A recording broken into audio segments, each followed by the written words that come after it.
Assalamualaikum warahmatullahi wabarakatuh. Perkenalkan, saya Muhammad Salih Maulana dari Pendidikan Agama Islam 3 IAIN Samarinda.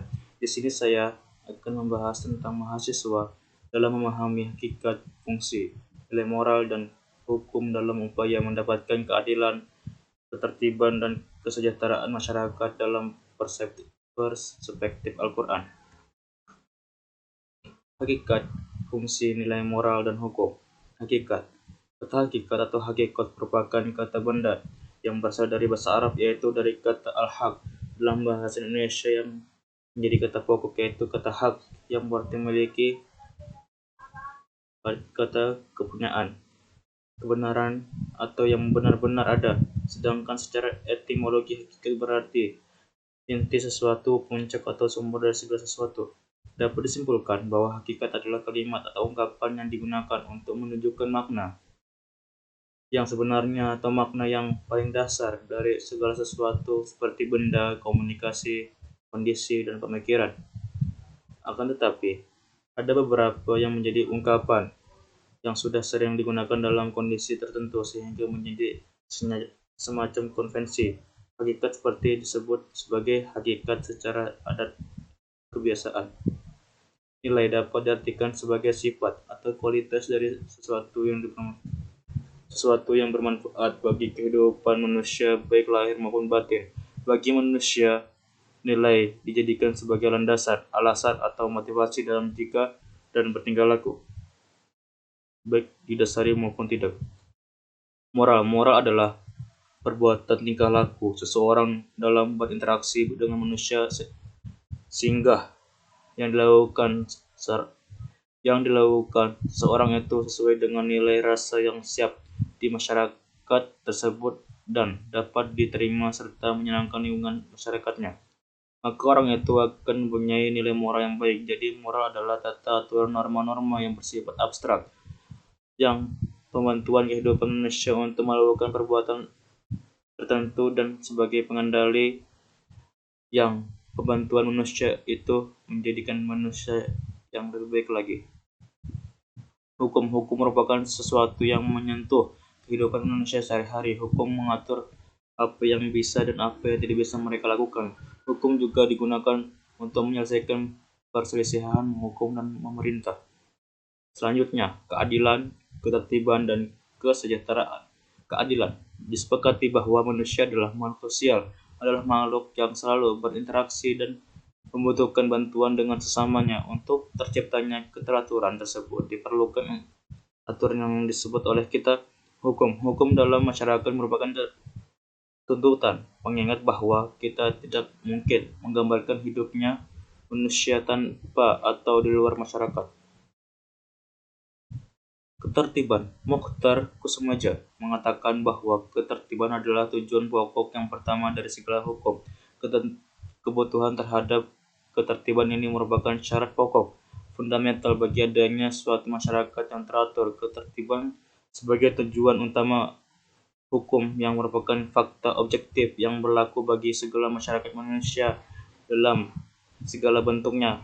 Untuk mencapai ketertiban dalam masyarakat ini diperlukan adanya kepastian dalam pergaulan antar manusia di lingkungan masyarakat tersebut.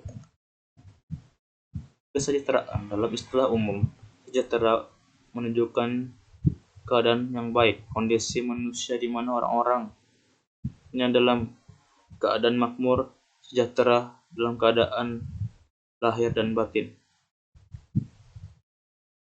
Selanjutnya, perwujudan masyarakat bermoral dan taat hukum. Masyarakat bermoral adalah istilah manusia menyebut ke manusia atau orang lainnya dalam tindakan yang memiliki nilai positif. Manusia yang tidak memiliki nilai moral disebut amoral, yang artinya tidak bermoral dan tidak memiliki nilai positif di mata manusia lainnya. Sehingga moral adalah hal yang mutlak yang harus dimiliki oleh semua orang.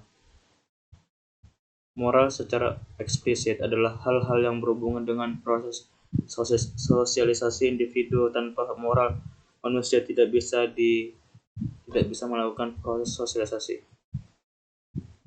Selanjutnya, taat hukum. hukum merupakan perwujudan dari moralitas. Hukum sebagai norma harus berdasarkan pada nilai moral.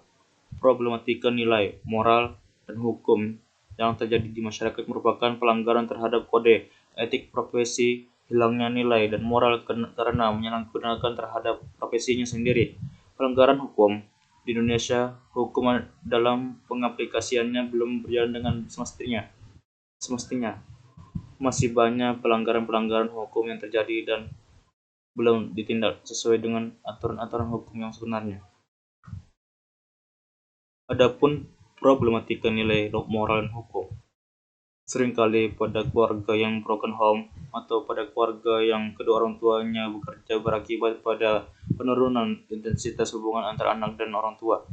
Dengan kata lain, problematika utama bagi kehidupan orang tua yang bekerja terletak pada tingkat komunikasi yang baik dengan anak-anaknya.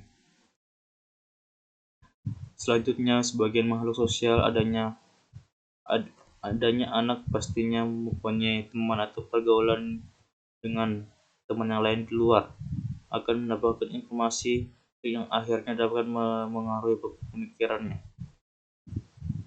Pengaruh teman ini akan berdampak positif manakala isu yang didapatkan oleh anak tersebut itu bersifat positif pula. Begitu sebaliknya, jika anak itu mendapat informasi yang kurang baik, maka pemikirannya akan menjadi kurang baik pula. Selanjutnya, orang dewasa mempunyai pemikiran bahwa fungsi utama dalam menjalin hubungan dengan anak adalah memberitahu sesuatu tentang mereka, apa yang harus mereka lakukan, waktu yang tepat untuk melakukannya, dan di mana harus mereka lakukan, serta lain-lain. Dengan kata lain, orang dewasa hanya menambahkan berbagai arahan, nilai atau norma yang sudah ada pada anak-anak, baik yang didapatnya dari sekolah, tokoh politik, guru, buku bacaan, dan lain-lain.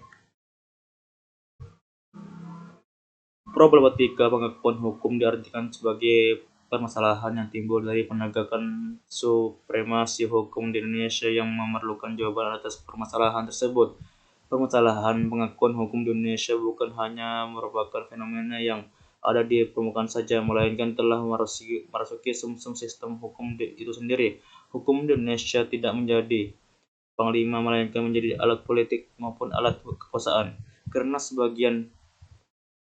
Karena sebagai panglima, hukum harus mempunyai menjawab, memutuskan ataupun menyelesaikan suatu kasus atau perkara tanpa terpengaruh oleh tendensi atau kepentingan apapun yang melekat di dalamnya. Problematika penegakan hukum di Indonesia sangat sulit untuk dituntut, bagaikan mencari sampul pangkal atau ujung dari suatu lingkaran, sehingga membuat kejahatan semakin berdaulat di dalam dunia hukum maupun dunia peradilan di Indonesia. Kurang lebihnya presentasi pada saya hari ini, kurang lebihnya mohon maaf. Saya akhiri. Wassalamualaikum warahmatullahi wabarakatuh.